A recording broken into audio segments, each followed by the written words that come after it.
Marta Alicia Chávez, Tu hijo, tu espejo. Un libro para padres valientes. Introducción. En mi ciudad natal vivía una mujer y su hija que caminaban dormidas.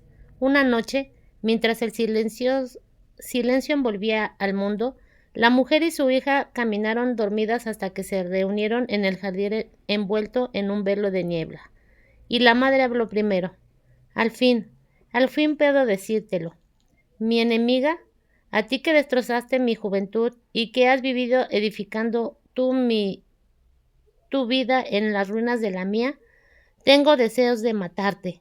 Luego la hija habló, en estos términos: oh mujer odiosa, egoísta y vieja, te interpones entre mi libérrimo ego y yo. Quieras que mi vida fuera un eco de tu propia vida marchita. Desearía que estuvieras muerta. En aquel momento cantó el gallo y ambas mujeres despertaron. La madre dijo amablemente: ¿Eres tú, tesoro? Y la hija respondió con la misma amabilidad: Sí, soy yo, querida mía. Recuerdo todavía el impacto que este relato causó en mí cuando en la adolescencia lo leí. ¿Sería eso posible?, me pregunté. ¿Podían existir sentimientos como esos entre una madre y una hija o entre un padre y un hijo? Pero dentro de mi asombro sabía que ese relato mostraba en su más drástica expresión una realidad que de una forma visceral yo intuía. Luego me convertí en madre y después en psicoterapeuta, y en estos 10 años en que he acompañado a tantas madres y padres en un tramo de su andar por la vida, he constatado muchas veces que hay una parte oculta en la relación padre-hijos, conformada por una variedad de facetas de la vida de los padres, proyectadas de manera inconsciente en la vida de su hijo, proyecciones que se desconocen y se niegan. ¿Por qué descubrirlas a veces asusta y casi siempre avergüenza? ¿Qué caso tendría entonces adentrarnos en este laberinto? ¿Para qué leer este libro y recorrer el riesgo de sentir culpa, dolor o vergüenza? La respuesta es simple.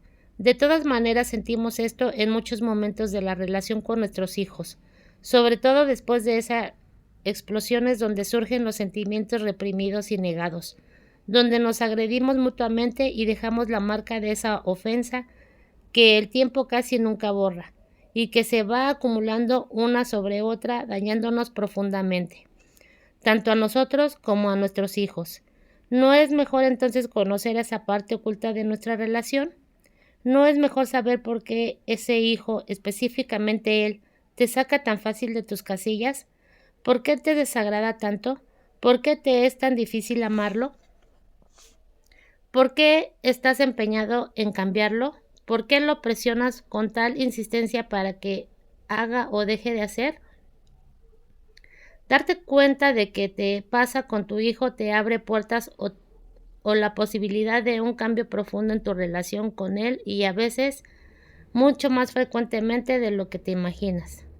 Darse cuenta transforma, casi en segundos, estos sentimientos de rechazo, rencor y culpa que pueden resultar devastadores.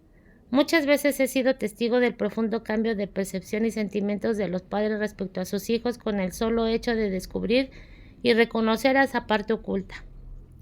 Mientras no la conozcamos, difícilmente podremos solucionar los problemas de forma real, profunda y permanentemente, ya que aun cuando llevamos a cabo cambios de comportamiento, de relaciones o de comunicación, la sombra de esa parte oculta seguirá contaminando y eclipsando cualquier intento de solución. Vivimos en un mundo con muchos problemas y en el fondo de ellos hay una enorme carencia de amor. Si quieres aportar algo trascendente a la sociedad y al mundo en el que vives, ofréceles hijos amados, inmensamente amados, porque estarás ofreciendo personas honestas, productivas, buenas y felices. Te invito, pues, únete a todos nosotros, padres y madres que, como tú, estamos dispuestos a descubrir esa parte oculta de las relaciones con nuestros hijos, a correr el riesgo de incomodarnos por un rato si esto nos lleva a vivir mejor y amarnos más. Exploremos esto juntos y divirtámonos mientras lo hacemos. Mi deseo es que este trabajo contribuya a cultivar y fortalecer el amor entre padres e hijos. Bienvenido seas a este libro, escrito para padres valientes como tú, porque para reconocer la verdad es necesario ser valiente, pero vale la pena, pues la recompensa es enorme. Basta ya de mentirnos, de voltear la cara cada vez que vislumbramos una realidad desagradable. La verdad de sosiego abre puertas, la verdad nos hace libres. 1. Las defensas. Para comprender todo este asunto de la parte oculta de las relaciones padres e hijos, necesitamos hablar primero de los mecanismos de defensa. Estos son medios que utilizamos inconscientemente para afrontar las situaciones difíciles distorsionando, disfrazando o rechazando la realidad y así reducimos la ansiedad. Existen alrededor de 13 mecanismos de defensa. Sin embargo, para los fines de este libro nos enfocaremos en 3 de ellos: la proyección, la negación y la formación reactiva. De esta última hablaré en el capítulo 5. Si bien todos en ciertos momentos utilizamos algún mecanismo de defensa, esto sucede en mínimo grado en las personas psicológicamente sanas y maduras, ya que tienen en un muy buen grado de autoconocimiento y manejo de sus propios procesos, de tal manera que mientras más sana es una persona, menos utiliza mecanismos de defensa, y cuando lo hace, casi siempre es consciente de ello, debido a que en este libro revisaremos las diferentes formas de proyección que los padres activamos con nuestros hijos y cómo la negación nos impide reconocerlos. A continuación explicaré en qué consisten estos dos mecanismos de defensa que son además muy interesantes. La proyección en el proceso de atribuir a otros lo que pertenece a uno mismo, de tal forma que aquellos que percibimos es lo más en realidad una proyección a algo que nos pertenece. Puede ser un sentimiento, una carencia, una necesidad o un rasgo de nuestra personalidad. Si bien la proyección es un mecanismo que puede ser activado ante cualquier persona, en este libro nos enfocaremos específicamente en la proyección en la relación con nuestros hijos. Pero, ¿es posible que exista una relación donde la proyección no ocurra? La respuesta es no. Mientras vivamos en un cuerpo físico en el planeta Tierra, estaremos proyectando. Sin embargo, este mecanismo de defensa no está mal en sí mismo, ya que puede ser un eficaz medio de autoconocimiento, pues las demás funciones como espejos de cuerpo entero que nos permite ver nuestros rasgos funcionales y disfuncionales, lo cual sería muy difícil identificar de otro modo. Por eso se dice que la persona que nos cae mal son una maravillosa fuente de información para detectar lo que no hemos solucionado dentro de nosotros mismos. Es importante mencionar que la proyección no solo aparece en un sentido negativo, es decir, no solo proyectamos en los otros nuestros conflictos de personalidad, sino también nuestras áreas de luz. De manera que todo eso que te gusta de otra persona es también una proyección de los aspectos bellos y sanos de ti mismo. Las personas que critican constantemente que en todo y en todos encuentras un motivo de queja, que perciben siempre el punto negro en el mantel blanco, tiene un gran desprecio por sí mismo, una sombra tan grande que constantemente la proyectan a tu alrededor. Asimismo, quienes ven belleza, bondad y luz en otros están proyectando su propia belleza, bondad y luz. Otro mecanismo de defensa del que es indispensable hablar es el de la negación. Esta se refiere a la no aceptación de una realidad que puede ser externa, por ejemplo, algo que está sucediendo en la vida de las personas o internas como una necesidad, un sentimiento, un deseo o un rasgo de personalidad, los cuales resultan amenazantes y difíciles de reconocer. Lo primero que necesitas hacer si quieres cambiar algo es salir de la negación, ya que es imposible manejar lo que no aceptas ni reconoces. Como buscas soluciones a un problema ni te aferras a la idea de que dicho problema no existe. Salir de la negación, reconocer que hay algo que no funciona, que necesita ser cambiado o incluso reconocer que a veces no puedes solo y que necesitas ayuda, es el primer gran paso, sin el cual no son posibles la curación y el cambio. Después de este paso, por cierto, quizás el más difícil, todo lo demás viene casi por añadidura. Pero, ¿Por qué es tan difícil reconocer nuestros sentimientos más mal llamados negativos? Los sentimientos no son negativos o positivos, simplemente son, como la envidia, el resentimiento, la ira o el miedo. ¿Por qué es tan difícil aceptar que tenemos un problema que no, que no sabemos cómo resolverlo y que tal vez estamos equivocándonos? ¿Por qué casi todos nosotros crecimos dentro de sistemas familiares, escolares y sociales en los que aprendimos que cometer un error es vergonzoso, así como tener un problema y no saber cómo enfrentarlo o necesitar ayuda? Todo esto lo vemos como signo de ignorancia, debilidad y por lo tanto preferimos ocultar para no sentirnos tontos, débiles o ignorantes. Estos sentimientos negativos que todos tenemos son tan mal vistos socialmente que aprendemos a reprimirlos, negarlos o distorsionarlos, para ser aceptados por quienes nos rodean. Entonces, poco a poco nos convertiremos en expertos en negación y vamos por la vida, a veces durante años, mintiéndonos a nosotros mismos.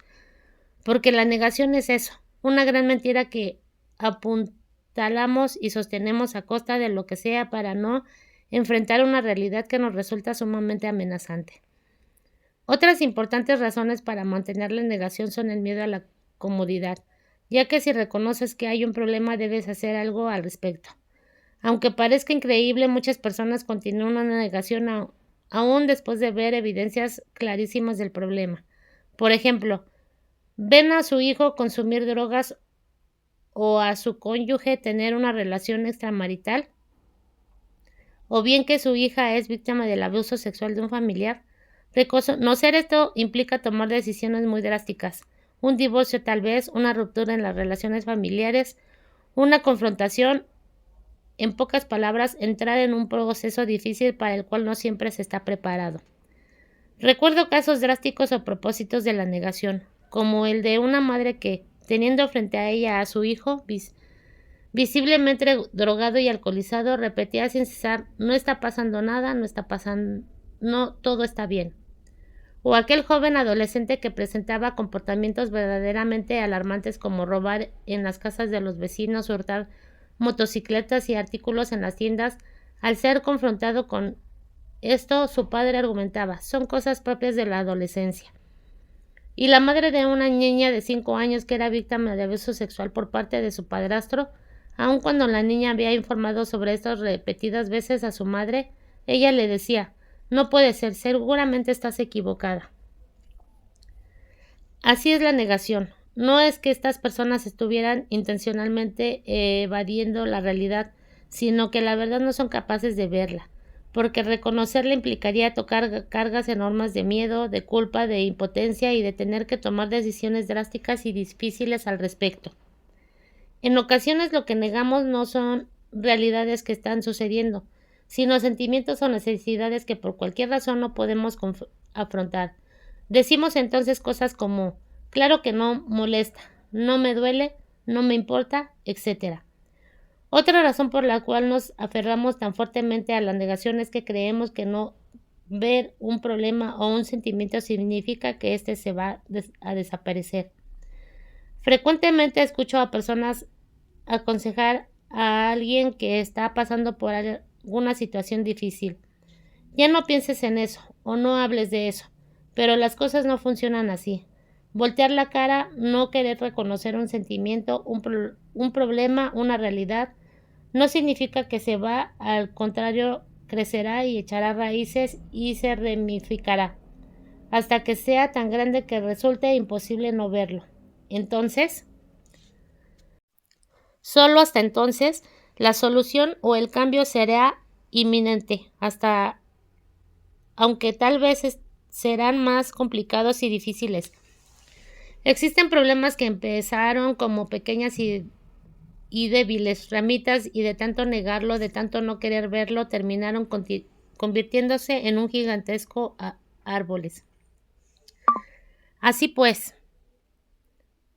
para seguir sosteniéndonos en la negación, hacemos cosas como justificar, evadir o descalificar la fuente que nos está informando sobre esa realidad que no queremos ver. Esa fuente puede ser una persona cercana, un libro, un conferencista, un terapeuta, un médico, a los cuales descalificamos diciendo: No sirve, no es bueno, está loco, es un mentiroso, etc. Y para finalizar este capítulo quiero pedirte algo. Cuando te veas reflejado en alguna de las situaciones expuestas en este libro, no te recrimines ni avergüences, pues no eres un monstruo, por ello eres tan solo un ser humano como yo o cualquiera. Estás haciendo lo mejor que puedes, intentas ser un buen padre.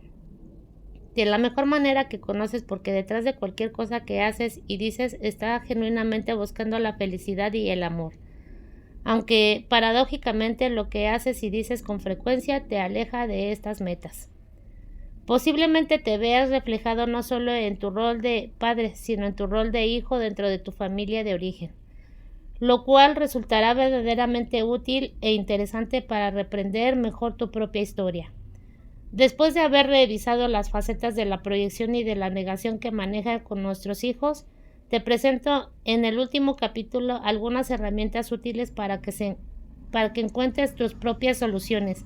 Siempre he pensado que no tiene caso darnos cuenta de eso si no encontramos los cómo que nos ayuden a resolverlos. 2. Tu hijo, tu espejo. He explicado en el capítulo anterior el asunto de la proyección porque es precisamente lo que de una forma inconsciente hacemos con nuestros hijos de cualquier edad. Proyectar. ¿Proyectar qué? Tus propias expectativas de la vida, tus frustraciones, tus etapas de la infancia o adolescencia donde dejaste conflictos sin resolver. Tus tus necesidades insatisfechas y también tus áreas de luz. Tal vez al leer esto, tu primera reacción sea, por supuesto que no, yo no hago eso con mis hijos. Pero permítame recordar que simplemente no eras consciente de ello. No es que un día te hayas sentado a planear todas estas cosas, sino más bien son cosas no conscientes.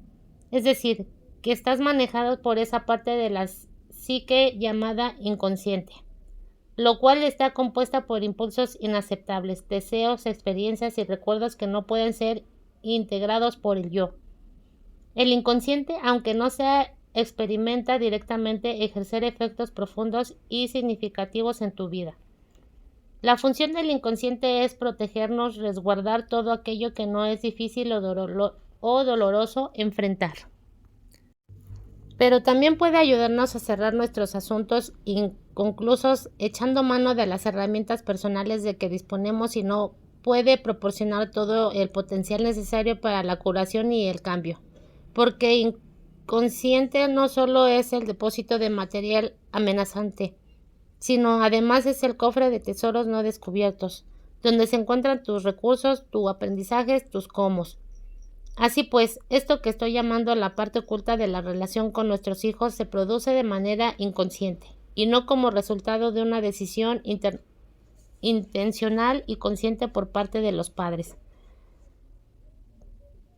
En mis cursos y conferencias comento que en toda la familia conformada por dos o más hijos, siempre hay un hijo en el que llamo oasis, un hijo al que llamo maestro. El oasis es ese hijo o hija que casi se autoforma y se autoeduca. A veces parece que ya nació formado y educado. Es tan fácil ser padre de ese hijo. Es responsable, no da problemas y la relación con él o ella fluye fácilmente. El hijo maestro, en cambio, nos voltea al revés, es el que nos hace madurar, aprender y crecer. El que nos hace leer libros, ir a terapias, cursos y conferencias para encontrar la forma de lidiar con él. Nos hace volver los ojos al cielo en busca de ayuda y con ello nos acerca de nuestra parte espiritual. Nos acerca a un ser superior, el cual cada quien nombra o concibe a su manera. Es difícil ser padre de estos hijos. Maestros, a veces pensamos que está mal, que hay algo equivocado en ellos, pero créeme, no es así. Yo creo profundamente que nuestras almas, las de los padres y la de los hijos, se atrajeron mutuamente para crecer juntos. Dicho de otro modo, nosotros elegimos a nuestros hijos y ellos nos eligieron a nosotros. Si te suena descabellado, revisa con todo detenimiento lo que ese hijo maestro te ha obligado a aprender y buscar. Las búsquedas siempre conducen a algo bueno. Con los hijos difíciles tenemos la mejor oportunidad de aprender. entre muchas otras cosas, el amor incondicional. No significa que los demás hijos no nos ayuden a aprender y a crecer. Ellos lo hacen de diferente manera, por otros caminos. Tampoco significa necesariamente que el hijo así será el más sano, exitoso y feliz, y que el hijo maestro será el enfermo, fracasado y desadaptado. Te sorprenderá saber que, con frecuencia, el hijo difícil es el más sano de la familia. Hay muchos factores que debemos tomar en cuanto para emitir un pronóstico respecto a salud y enfermedad, o el éxito y fracaso en la vida. Incluso tendríamos que definir primero aquel que estamos llamando éxito, fracaso, salud y enfermedad. Nos limitaremos entonces a decir que lo que pasa en la infancia o adolescencia de un hijo no necesariamente determina lo que será su vida adulta. Comencemos ahora a explorar paso a paso cada una de esas proyecciones inconscientes que en alguna medida los padres hacemos con nuestros hijos. ¿Para qué? Después de darnos cuenta, podamos encontrar juntos nuevas formas de relación. 3. Yo no puedo hacerlo, hazlo tú por mí. Nuestros hijos no son nuestros. Los hijos y las hijas del anhelo de la vida por perpetuarse llegan a través de nosotros. No son realmente nuestros y aún están en nosotros. No nos pertenecen. Podréis darle vuestro amor, pero no vuestros pensamientos, porque tienen sus propios pensamientos. Podréis albergar sus cuerpos, pero no sus almas, porque sus almas moran en la casa de la mañana, que no podéis visitar ni siquiera en sueño. Podréis sí mucho pareceros a ellos, mas no tratéis de hacerlo semejante a vosotros, porque la vida no retrocede ni se estanca en el ayer. Sois los arcos para que vuestros hijos, flechas vivientes, se lancen al espacio. El arquero ve la marca en el infinito y él es quien nos doblega con su poder para que sus flechas partan veloces a la lejanía. Que el doblegamiento en manos del arquero sea vuestra alegría, porque aquel que ama a la flecha que vuela, también ama el arco que no viaja. Gibran Jalil Gibran, el profeta, editorial Orión. Laura, de 13 años, llegó una tarde a consulta llevada por sus padres Alfonso y Lucía. La chica se estaba volviendo muy difícil, decía Alfonso. Lloraba y se quejaba todo el tiempo y de todo. Ambos discutían frecuentemente y que solía ser cariñosa con él. Ahora estaba hostil y agresiva. Laura, por su parte, señalaba exactamente lo mismo respecto al padre y agregaba: me trata como su trapeador. La madre, casi aumenta periférica, aislada, decía estar cansada de oírlos discutir todo el día, y no tenía ya ánimo ni siquiera de opinar. Cuando dos personas se relacionan como Laura y su padre lo hacían, no hay duda de que ambos estáis muy lastimados y que detrás de sus agresiones se oculta la necesidad de amor y atención mutua. Sin embargo, ninguno era consciente de ello. Sentirse tan lastimados y enojados les impedía ser capaces de descubrir cuando se rompió algo en su relación, que solían ser afectuosas. Si bien es cierto que estos cambios ocurren en la pubertad y en la adolescencia, en este caso el drástico giro hacia la hostilidad y la agresividad entre Laura y Alfonso iban más allá del cambio normal que un adolescente experimenta en la forma de relacionarse con sus padres. Era obvio que, por alguna razón, el padre estaba profundamente resentido con su hija y él había iniciado el cambio en la dirección de su relación, ante el cual ella solamente había reaccionado. Cité a padre e hija en la siguiente sesión y empecé a explorar esos resentimientos del padre hacia ella que, dicho sea de paso, mantenían bien reprimidos y negados. Los padres hacemos esto, negar los resentimientos hacia nuestros hijos porque nos parece imperdonable tenerlos. Le expliqué a Alfonso que es normal que a veces los padres estemos resentidos con nuestros hijos y que esto no significa que no los amamos o seamos malos padres por ello. Le comenté que es indispensable reconocer esos sentimientos para poder curarlos y dar paso al amor.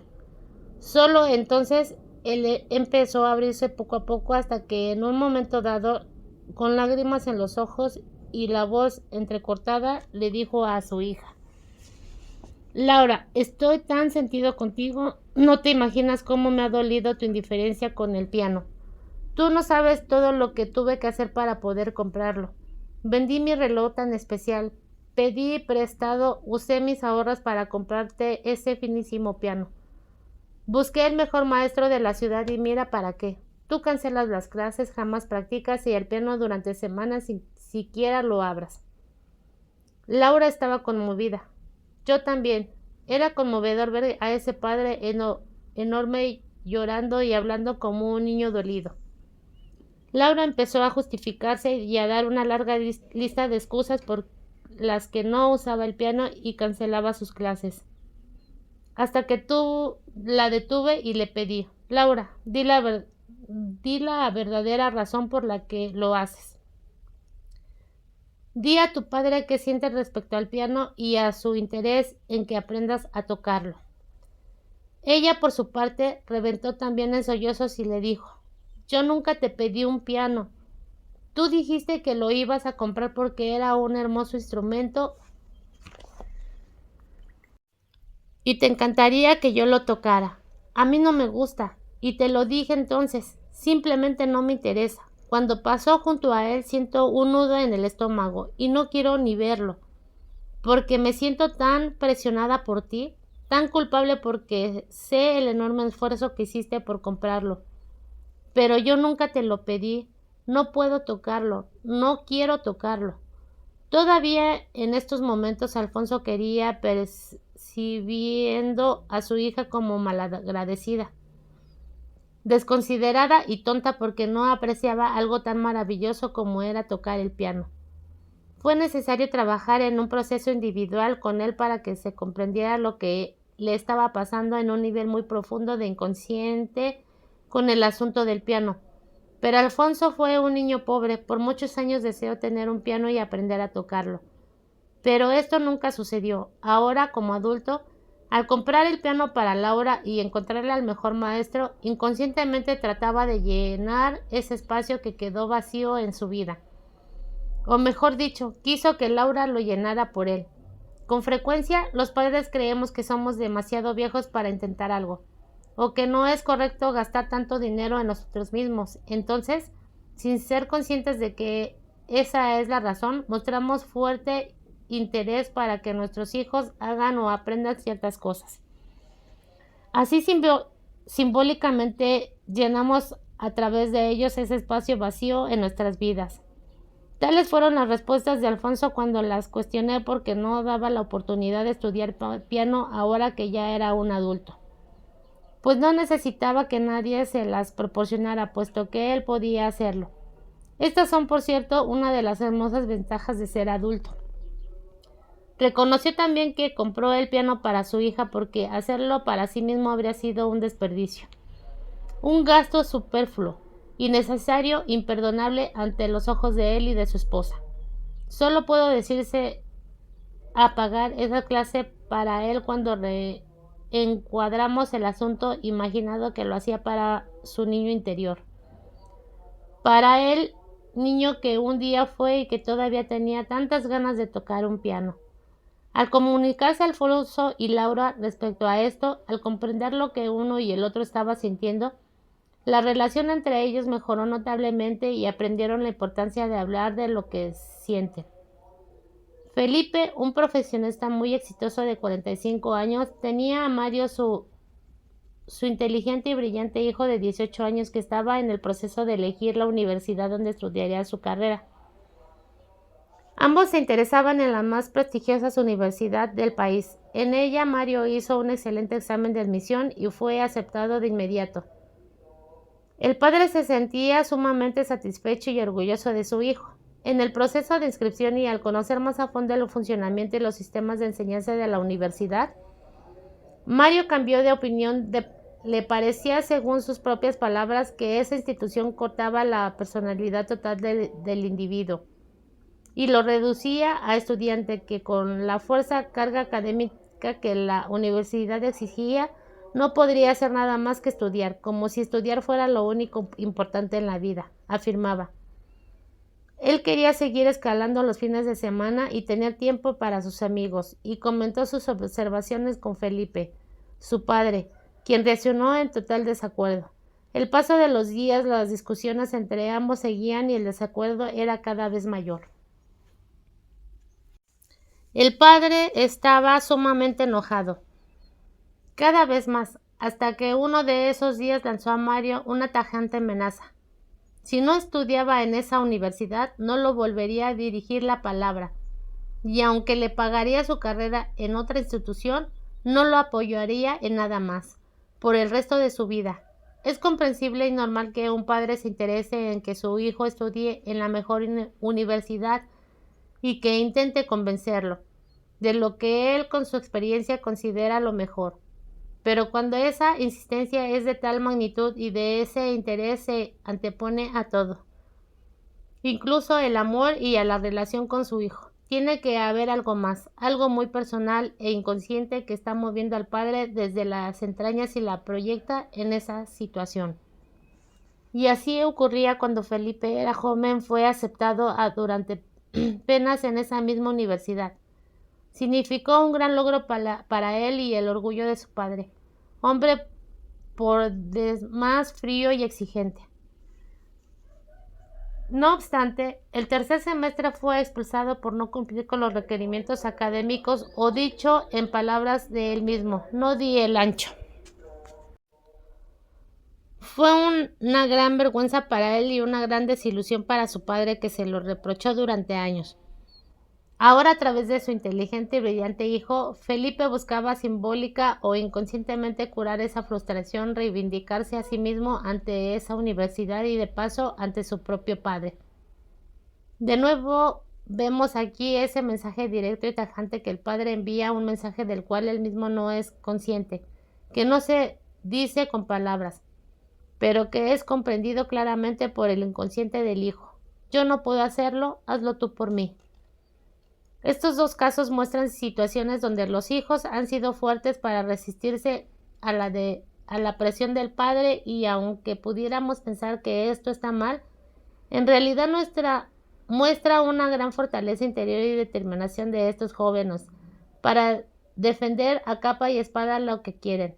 Desafortunadamente, hay casos como el siguiente, donde el hijo termina renunciando a sí mismo, convirtiéndose en lo que no se quiere ser, para hacer esa excepción de su madre o padre frustrados.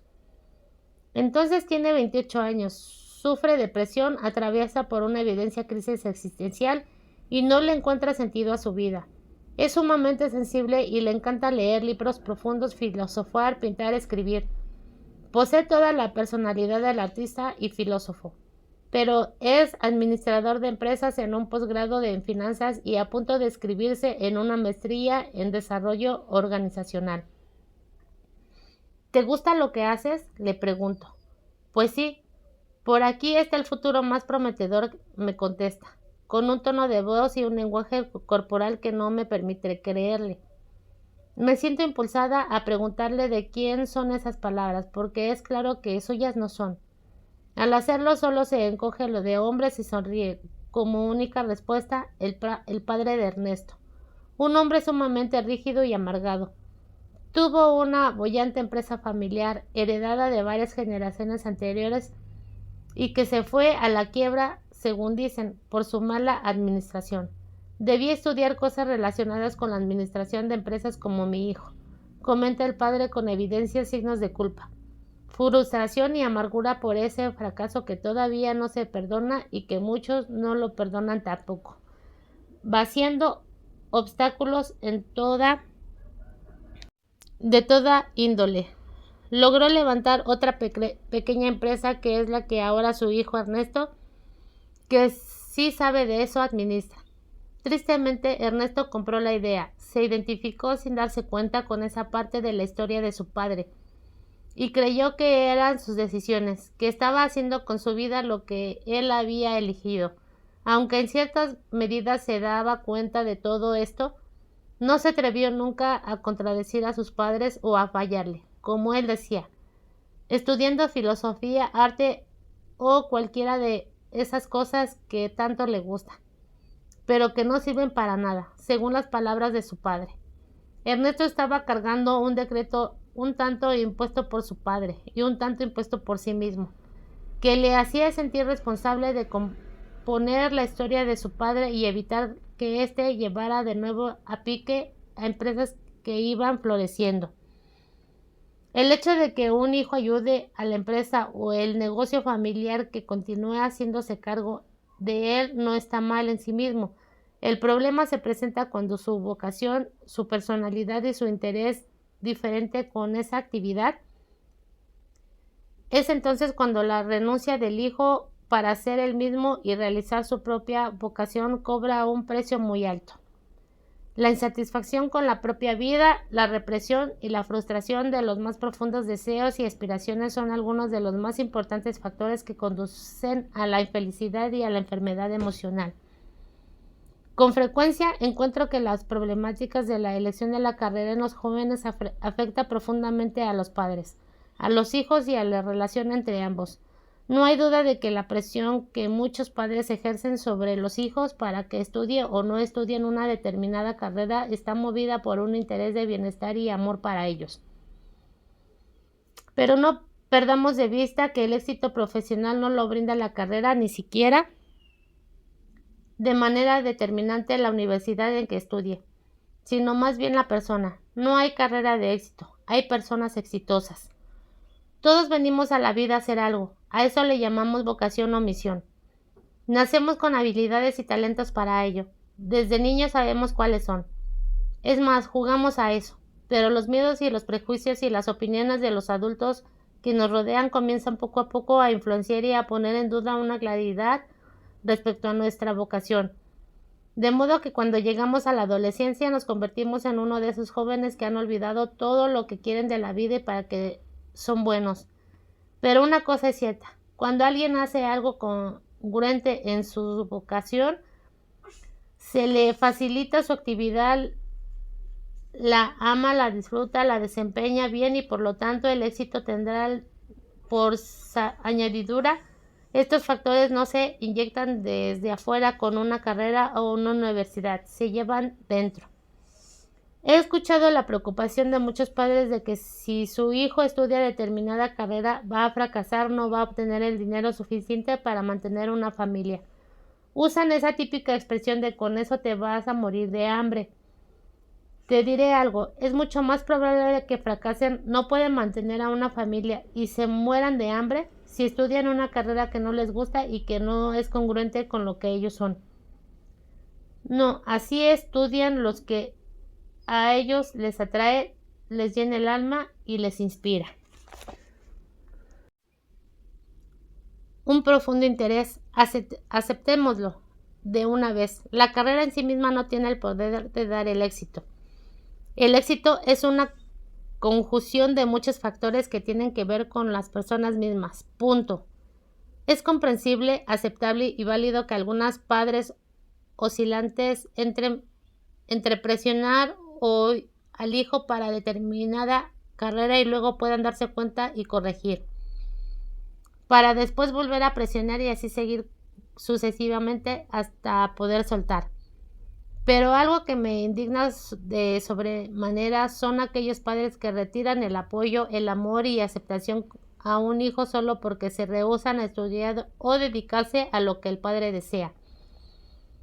Otro caso que muestra claramente este asunto de yo no puedo hacerlo, hazlo tú por mí, es el de la madre que deseaba tanto ser una famosa bailarina y las circunstancias o sus limitadas habilidades no lo permitieron.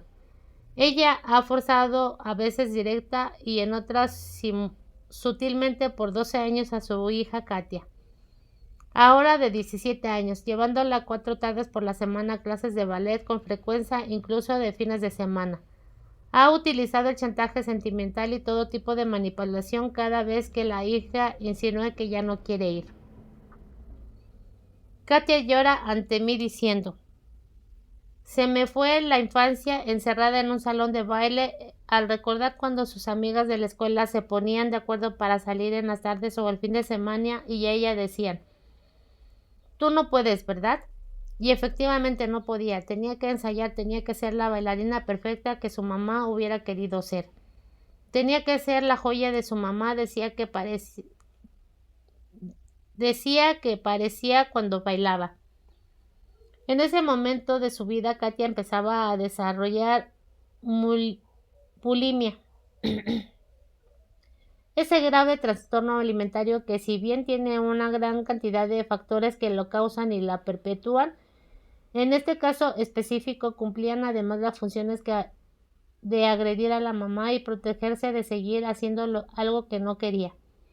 Como si hubiera tenido que crear una enfermedad suficientemente fuerte que dijera, ya no, pues ella podía hacerlo por sí misma y suficientemente poderosa como para detener la tremenda presión y los chantajes que la madre ejercía para que continuara bailando, como si su trastorno fuera la única parte de sí misma que solo ella controlaba. Sobra decir que, siendo la madre de Katy una frustrada bailarina de ballet que se quedó con las ganas de brillar, intentaba inconscientemente curar su frustración y fracaso a través de su hija, acaso de lo que fuera. He presentado casos en los que se muestra esta dinámica en su más cruda expresión, pero no siempre es así de claro. A veces es muy sutil, en otras los padres mandan mensajes casi subliminales, casi imperceptibles, que van conduciendo al hijo a cumplir sin darse cuenta ese decreto de yo no puedo hacerlo, hazlo tú por mí. Existe una gran diferencia entre guiar y aconsejar a un hijo en algo que por experiencia el padre sabe más, y forzarlo, presionarlo o condicionarlo para que se dirija por el camino que el padre supone que es el mejor.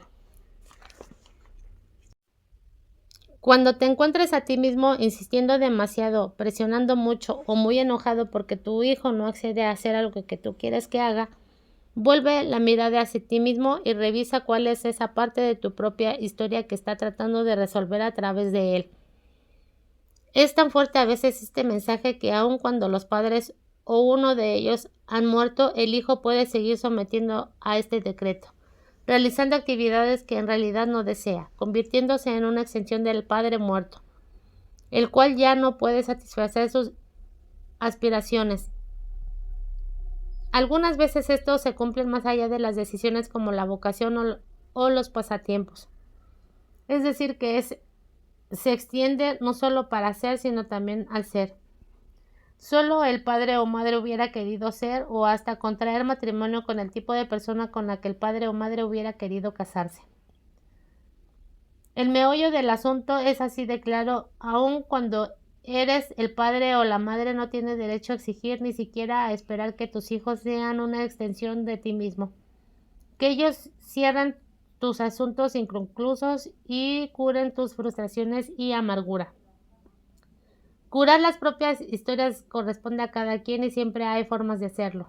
Casi siempre podrás llevar a cabo esas cosas que te quedan con ganas de hacer, como Alfredo y el piano. Y cuando ya tu realidad no te permita, como en el caso de la madre de Katia y el ballet, te queda la posibilidad de trabajar en reconciliarte con tu propia vida, amar tu pasado tal como fue, encontrar la manera en el aquí y el ahora, de acuerdo con tu realidad, de conseguir un proyecto de vida que te haga ser lo más feliz posible. Esto es real, esto se puede hacer, y si para lograrlo requiere de ayuda profesional, adelante. Búscala, reconcíliate con tu propia historia y deja libre a tus hijos para vivir la suya. Desarrolla sus propios talentos y cumpliendo el propósito para el cual está aquí.